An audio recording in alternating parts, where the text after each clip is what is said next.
The EU emissions trading scheme could affect the way we travel and our economy and has become a major concern of many countries.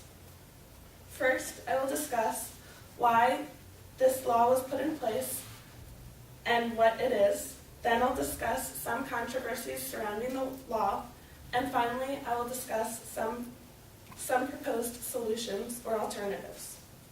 So, what is the EU emissions trading scheme and why was it put in place? Well, according to an article in the Washington Post on February 12th of this year, the EU emissions trading scheme is a tax put on all airlines flying in or out of Europe. They must record their emissions and improve on those rates from the previous year.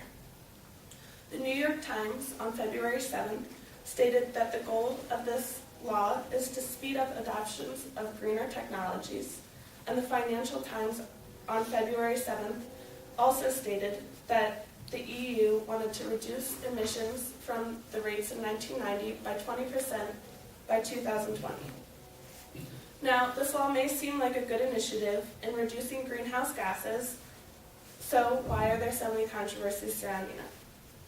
Well, in a New York Times article on February 7th, stated that trade wars are a major concern if the EU emissions law is not renegotiated. Signs of trade wars have already broken out, according to BBC Business on December 7th. For example, China canceled a huge order from Airbus, a European airplane manufacturer, because of this new law. Trade wars could have major implications for everyone, according to The Guardian on January 7th, especially when Europe is looking now to China for economic help. The Guardian on January 4th stated that China thinks that this law is unfair to developing countries because it's almost impossible for them to reduce their emissions from the previous year because of rapidly growing airline use. Airlines also don't want this law, according to the Financial Times, because it could increase prices by $1.2 billion this year and potentially to $3.6 billion by 2020. Also, according to the Washington Post on February 12th, some countries who are opposed to the law, like the United States and China, are threatening to sue the EU because this law is seen as illegal under the global aviation laws. So what are some possible solutions being discussed as alternatives to this law? According to a New York Times article on February 6th, the International Civil Aviation Organization was given the responsibility 15 years ago to put in a global system, but it never happened. This would be the perfect time for this to happen because it would make a law more fair to all countries.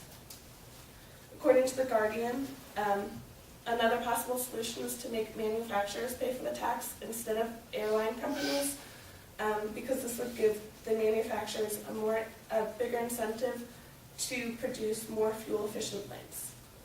The Financial Times on February 20th stated countries are opposed to the law, like the United States, Russia, Australia, and China, are meeting to discuss possible solutions and alternatives. So in review, I have discussed what the EU emissions trading scheme is and why it was put in place, controversies surrounding the law, possible solutions or alternatives to the law. This is a rising concern of many countries in hard economic times, and alternatives are now being discussed.